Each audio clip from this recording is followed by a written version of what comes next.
Pemirsa, selamat pagi. Harus diakui pemirsa, dalam kehidupan bermasyarakat dan bernegara, peran keluarga amatlah krusial. Keluarga menjadi pintu gerbang pertama sebelum anggotanya menjalani kehidupan keseharian dengan segudang persoalannya. Dan oleh karena itu, peringatan Hari Keluarga Nasional yang jatuh pada hari ini harus dijadikan momentum untuk kembali mengingatkan tentang pentingnya peran itu. Apalagi berbagai permasalahan, baik di bidang sosial maupun ekonomi, tengah menghantui negeri ini. Inilah editorial Media Indonesia edisi Sabtu 29 Juni 2024 dengan tema Memperkuat Ketahanan Keluarga. Bersama saya Yohana Margareta, dan Anda juga bisa berpartisipasi, berinteraksi melalui telepon interaktif di nomor 021 583 99 100. Pagi ini telah hadir bersama saya anggota Dewan Redaksi Media Group, Bung Jaka Budi Santosa. Bung Jaka, apa kabar?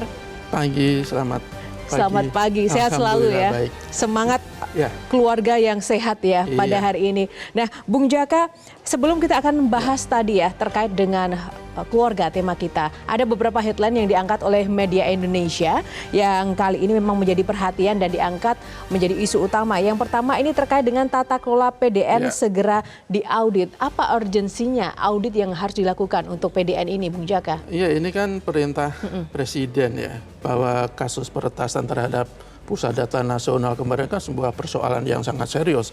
Karena ini bisa mengancam data pribadi seluruh rakyat, bisa mengancam data-data penting negara, dan bisa mengganggu pelayanan publik. Buktinya kemarin di imigrasi juga sangat terganggu kan. Kalau kemudian Presiden itu memerintahkan untuk segera melakukan audit menyeluruh, ya menurut kami itu harus sesuatu yang semestinya. Karena peretasan oleh hacker itu kan tidak hanya kali ini terjadi. Sebelumnya sudah beberapa kali terjadi, dan kita menyayangkan ya kejadian-kejadian ini terus terulang, dan ini kita yang paling juga besar. Ya, ini yang paling besar, dan kita juga tidak yakin hal seperti ini tidak akan terulang kembali. Jadi harus betul-betul ada audit menyeluruh, apa yang salah, apa yang harus dilakukan sehingga hal seperti ini tidak kembali terulang. Betul sekali. Langkah preventif ini juga sistemnya harus benar-benar kemudian dikelola dengan baik lagi ya, evaluasinya seperti apa. Apalagi audit terkait dengan SDM yang mengawal sistem pertahanan cyber kita. Betul. Nah, itu tadi isu yang pertama yang menyorot perhatian kita seminggu terakhir ini pemirsa. Dan yang kedua, ini ada pemerintah dinilai panik tangani judi online. Kalau tadi panik terkait dengan adanya hacker dalam tanda kutip ransomware, sekarang masalah judi online juga belum selesai. Bung Jaka, apakah Anda melihat memang panik pemerintah? Kenapa panik? Padahal kan ini udah kasus lama. Iya, ini penilaian dari banyak kalangan ya, bahwa pemerintah itu sampai sekarang ya penanganan untuk judi online itu kan lebih fokus kepada para pemain, kepada para operator judi online, sementara belum bisa terlalu menyentuh bandar-bandarnya yang menjadi sumber praktek-praktek judi online ini. Kenapa belum bisa menyentuh? Betul ya, karena karena tidak mau menyentuh?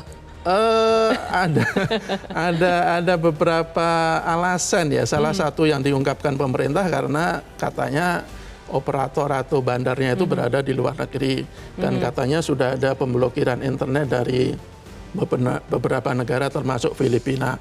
Tetapi saya pikir itu hanya salah satu cara ya, salah satu langkah, dan mesti ada langkah-langkah lain yang lebih progresif. Kalau ada bandar di dalam negeri juga harus betul-betul ditindak secara tegas. Jangan sampai ada anggapan dari masyarakat bahwa ya ini ada apa-apanya. Kenapa bandar-bandar sampai sekarang kok belum juga tersentuh. Bahkan kalau kita lihat ya ada pengakuan dari Satgas sendiri kan, bahwa ada orang dalam yang terlibat dalam praktek-praktek seperti ini. Ada anggota Polri, oknum lah kita sebut, ada oknum anggota Polri, ada oknum TNI yang menjadi backing dan menjadi pemain. Jadi pemerintah harus betul-betul menunjukkan bahwa pemberantasan judi online itu dilakukan secara sangat serius, tidak hanya menyentuh kalau istilahnya itu pencuri atau maling kelas teri, bandit kelas coro, tapi harus bandar-bandar kakapnya yang mengendalikan judi online ini. Iya, tidak hanya aparat, tapi kalau selama orang itu punya kuasa dan power, uang, gitu kan memang bisa mengendalikan apapun ya. Betul. Oke, baik, kita tunggu ini sejauh mana keberanian dari bahkan Presiden sendiri ya untuk memerintahkan ini segera harus diberantas. Baik, tadi ada dua kepanikan sudah mengawali pagi ini ya di Media Indonesia, Bung Jaka. Nah, sekarang nih saya lihat juga ada sedikit judul yang agak tendensius ini, Bung Jaka. Jangan ada cawe-cawe di Pilkada Jakarta. Kenapa? Apa yang dikhawatirkan dan siapa yang akan cawe-cawe? Iya, itu kan dugaan-dugaan yang belakangan semakin mencuat ya, bahwa ada dugaan Pak Jokowi itu kembali melakukan cawe-cawe di Pilkada Jakarta. Dilihat dari? Ya ada beberapa yang menganggap, bahkan dari PKS menganggap katanya Pak Jokowi itu sudah menawarkan anaknya Kaisang ke beberapa partai politik untuk dianggap untuk dicalonkan menjadi cawagup. Tapi Kaisang dalam pernyataannya membantah itu ya? Ya sebelumnya juga ada bantah-bantahan seperti itu kan. Di waktu di Pilpres katanya Pak Jokowi tidak akan cawe-cawe, di kemudian hari mengatakan akan cawe-cawe. Dulu sebelumnya katanya Gibran tidak tertarik dunia politik, tetapi faktanya terjun sebagai cawapres dan akhirnya terpilih. Jadi karena sudah ada pengalaman buruk ya dalam tanda kutip sebelumnya di Pilpres, jadi ya keraguan atau dugaan-dugaan terhadap presiden ini ya tidak salah kalau kemudian terus bermunculan. Apalagi dia masih punya kuasa sampai masa pendaftaran calon gubernur dan calon wakil gubernur atau kepala daerah.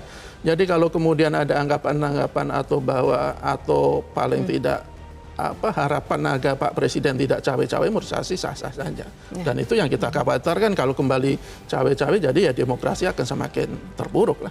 Baik, ya kalau dilihat sih sebenarnya ada satu sisi yang bisa kita lihat dari keluarga presiden ini, kekompakan dan ketahanannya luar biasa sekali ya. Betul. Di dalam ruang kekuasaan ini. Dan bicara soal ketahanan keluarga, kali ini tema editorial yang akan kita bahas adalah terkait dengan memperkuat ketahanan keluarga dalam arti nyata. Ini karena ada banyak sekali ancaman-ancaman dari eksternal. Nah, ini kenapa editorial menyoroti hal ini tentang keluarga? Ya, keluarga itu kan fondasi bangsa ya. Ketika keluarga itu rapuh atau tidak kuat, ya ada potensi negara akan runtuh.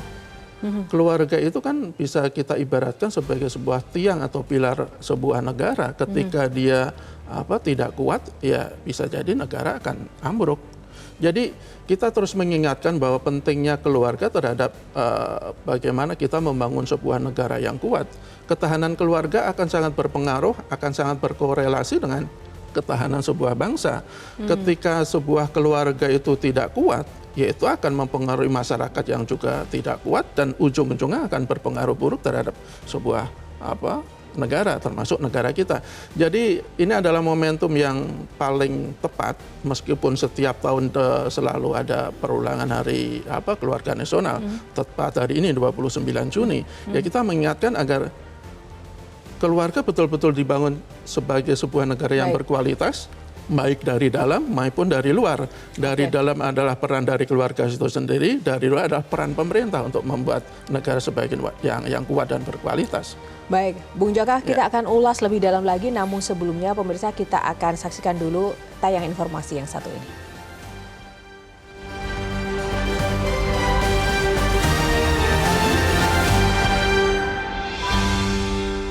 Memperkuat ketahanan keluarga.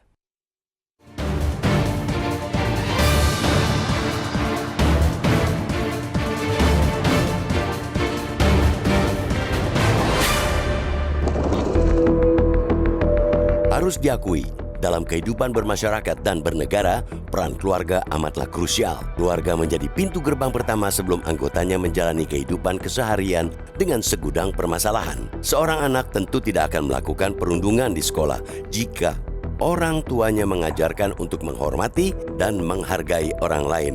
Begitu pula adab dan sopan santun di jalan raya. Oleh karena itu, peringatan Hari Keluarga Nasional yang jatuh pada hari ini harus dijadikan momentum untuk kembali mengingatkan tentang pentingnya peran tersebut. Apalagi berbagai permasalahan, baik di bidang sosial maupun ekonomi, tengah menghantui negeri ini. Dari mulai kekerasan rumah tangga, maraknya peredaran narkoba, judi dan pinjaman online, hingga perundungan. Boleh dibilang, semua permasalahan itu kini sudah semakin akut. Keluarga, sebagai salah satu wadah edukasi di rumah, tentu bisa berperan untuk mengantisipasi dan mengatasi permasalahan tersebut. Ketahanan keluarga bisa menjadi benteng untuk menangkal berbagai dampak buruk dari hal tersebut. Para orang tua harus semakin aktif menanamkan nilai-nilai edukasi kepada anak-anak mereka tentang bahayanya kecanduan judi atau pinjaman online misalnya, bukan malah ikut-ikutan. Begitu pula dengan pemahaman dampak buruk perundungan. Bagaimana anak mau menghormati dan menghargai orang lain jika yang ia terima di rumah justru malah cacian dan makian. Nilai-nilai kebaikan justru harus dimulai sejak dari dalam rumah. Tanpa ditanamkan nilai-nilai itu, anak akan mudah rapuh. Tanpa bimbingan dan kasih sayang dari orang-orang terdekat, mereka akan tersesat dalam kehidupan di masyarakat. Negara tentu saja tidak boleh berpangku tangan dan membiarkan kondisi ini kian menggerogoti masyarakat. Bagaimanapun caranya, judi jelas-jelas harus diberantas. Karena itu merupakan penyakit sosial yang teramat dahsyat dampaknya. Begitu pula dengan penyalahgunaan narkoba. Solusinya tidak cukup hanya dengan sekadar imbauan, tanpa menangkap bandar dan semua backingnya. Harus tegas dikatakan, semua permasalahan ini harus ditanggapi serius dan sungguh-sungguh. Apalagi dampak judi dan pinjaman online ataupun penyalahgunaan narkoba sudah merebak kemana-mana hingga ke pelosok desa. Mereka yang kecanduan bukan cuma anak-anak dan remaja, tapi juga orang dewasa. Bahkan aparat yang semestinya memberantas penyakit masyarakat juga ikut-ikutan terjerat. Dampak dari penyakit sosial ini sudah menjangkiti dan merusak satu generasi. Oleh sebab itu, untuk mewujudkan keluarga berkualitas menuju Indonesia Emas seperti tema yang diusung dalam peringatan Hari Keluarga Nasional tahun ini, semua pihak mesti bahu-membahu mengatasi semua permasalahan ini dan menjadikannya musuh bersama. Pada sisi yang lain, peran keluarga juga perlu diperkuat dalam upaya mempercepat menurunkan prevalensi stunting atau TENKES. Gangguan pertumbuhan dan perkembangan anak ini juga menjadi salah satu persoalan bangsa yang mesti ditanggulangi bersama. Peningkatan pengetahuan dan pemahaman keluarga tentu penting untuk menguatkan pencegahan stunting sekaligus mempersiapkan generasi yang lebih berkualitas. Kesadaran itu harus jadi gerakan kolektif jika ingin bangsa ini selamat. Semua itu, sekali lagi, bisa dimulai dengan memperkuat ketahanan keluarga.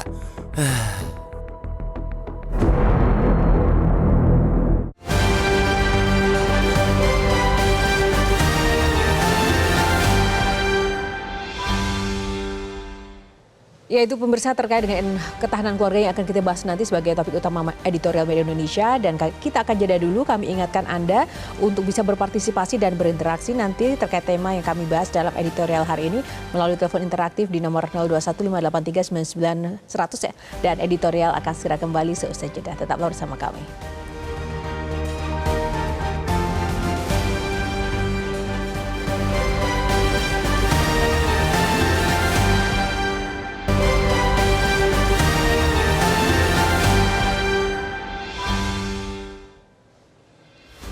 Ya pemirsa, kembali di editorial Media Indonesia, kita akan langsung terhubung terlebih dahulu sebelum membahas terkait dengan ketahanan keluarga negara kita bersama pengamat sosial Mbak Devi Rahmawati. Mbak Devi, selamat pagi. Selamat pagi, Mbak. Nah, Mbak Devi, kali ini menarik sekali temanya terkait dengan ketahanan keluarga. Sebelum saya bertanya lebih jauh lagi, menurut Anda sekuat apa sih ketahanan keluarga di negara kita yang memang menjadi pondasi dasar kekuatan sebuah negara kalau tadi menurut Bung Jaka? Ya, keluarga hari ini sedang banyak diuji dari berbagai kondisi, mengingat memang sejak pandemi juga kehidupan masyarakat kita tentu jadi berubah, khususnya dengan pengaruh adanya teknologi. Nah, ini menjadi tantangan sekaligus sebenarnya peluang.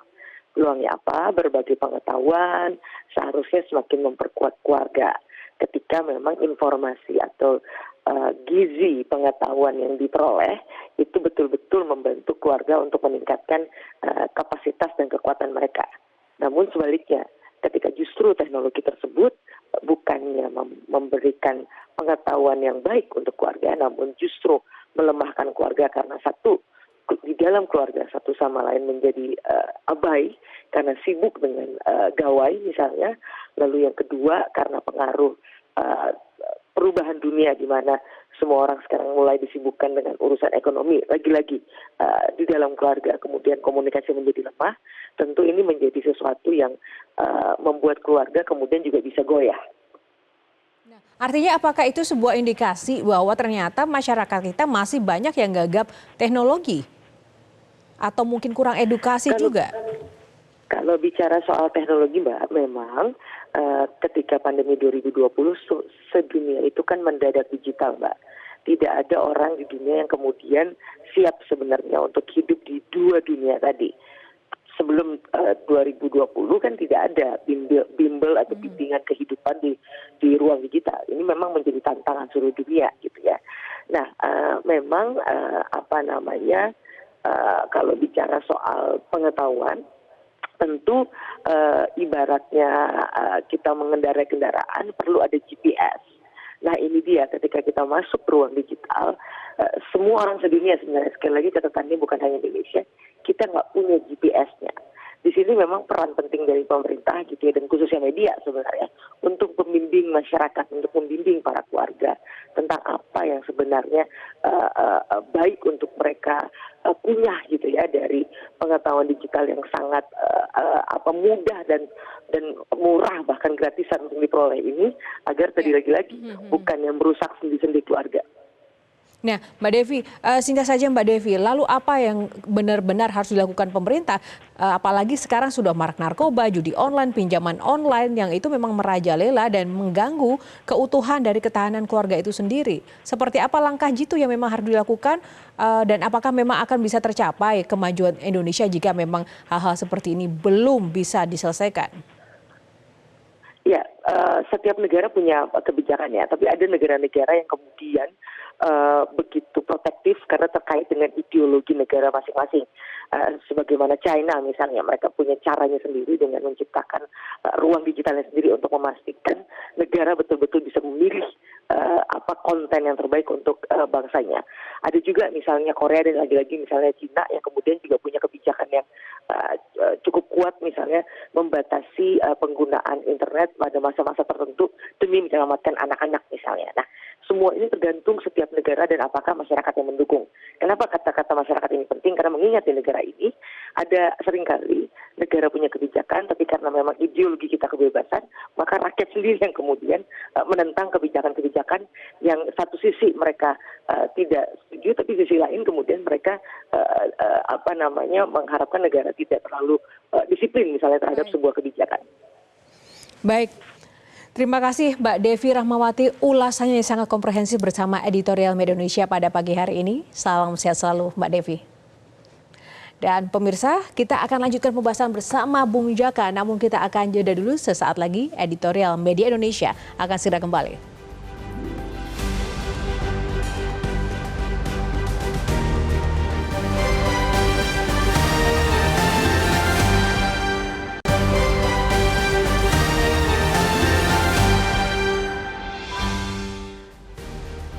Ya, kembali di Editorial Media Indonesia bersama Bung Jaka. Bung Jaka, langsung saja, di dalam Editorial Media Indonesia disebutkan bahwa memang sudah harus ada gerakan kolektif ya untuk memperkuat ketahanan keluarga. Ini maksudnya seperti apa? Ya, kolektif kan paling nggak dari sisi internal tadi seperti kita sampaikan bahwa keluarga itu betul-betul membangun keluarga secara berkualitas. Kalau dalam Undang-Undang Nomor 52 Tahun 2009 tentang perkembangan kependudukan dan pembangunan keluarga, itu kan salah satu ciri-ciri keluarga yang berkualitas adalah dia dibangun berdasarkan perkawinan yang sah, kemudian sehat, kemudian sejahtera, kemudian juga bertanggung jawab, kemudian juga punya wawasan yang luas, dan salah satunya adalah mempunyai anak yang dengan jumlah ideal. Nah, dengan keluarga berkualitas itu otomatis kan sebenarnya itu sistem yang membentuk menjadi seperti itu. Nah, sistem kita dong harusnya yang diperbaiki. Ya, di satu sisi kepala keluarga paling tidak itu kan punya tanggung jawab untuk membentuk keluarga yang berkualitas, yang baik. Tetapi di sisi lain adalah peran negara untuk memastikan bahwa negara juga punya tanggung jawab untuk membuat keluarga itu bisa menjadi keluarga yang berkualitas. Salah satunya apa? Ya dengan membuat regulasi-regulasi yang bisa menghalangi upaya-upaya untuk membuat sebuah keluarga itu tidak menjadi bagus. Kalau dulu kita mungkin permasalahan keluarga itu lebih fokus kepada ekonomi. Ketika ekonominya tidak mendukung, juga berpengaruh kepada kesehatan, berpengaruh kepada pendidikan. Tetapi sekarang kan tantangannya jauh lebih luas dengan teknologi yang semakin maju, dengan serangan dunia maya yang semakin masif. Itu kan persoalan-persoalan yang dihadapi keluarga itu semakin banyak. Kita sebutkan umpamanya soal judi online misalnya, sekarang sudah menjadi ancaman luar biasa. Kemudian juga soal pinjaman online yang tidak kalah serius ancamannya. Dan salah satunya juga soal game online yang begitu membuat anak-anak kecanduan, bahkan data menunjukkan negara kita adalah negara ketiga yang paling banyak bermain game online. Jadi persoalan-persoalan ini harus betul-betul diperhatikan oleh negara, sehingga segala upaya yang dilakukan oleh keluarga untuk membentuk dirinya sebagai negara berkualitas tidak menghadapi kendala yang luar biasa. Baik. Terima kasih Bung Jaka, sayang sekali waktu kita sudah habis. Karena itu kita juga harus menjaga kepala keluarganya agar tidak mudah dirusak ya. Nah, itu peran penting bagi mungkin para laki-laki, Bung Jaka secara kolektif juga harus bisa memberikan ini ya, influence begitu. Ibu juga penting. Ibu juga penting. Baik, terima kasih Bung Jaka untuk ulasannya bersama Editorial Media Indonesia pada hari ini. Pemirsa, kekerasan rumah tangga, maraknya peredaran narkoba, judi online, pinjaman online hingga perundungan, boleh dibilang semua permasalahan itu kini sudah semakin akut. Keluarga sebagai salah satu wadah edukasi di rumah tentu bisa berperan untuk mengantisipasi dan mengatasi permasalahan itu semua. Negara tentu saja tidak boleh berpangku tangan dan juga membiarkan kondisi ini kian menggerogoti masyarakat kita. Dan semoga bermanfaat episode dari Editorial Media Indonesia kali ini. Saya Yohana Margarita undur diri. Terima kasih atas kebersamaan Anda. Semangat selalu keluarga Indonesia.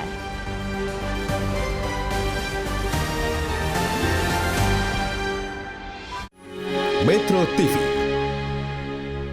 Jelajahi cara baru mendapatkan informasi. Download Metro TV Extend sekarang.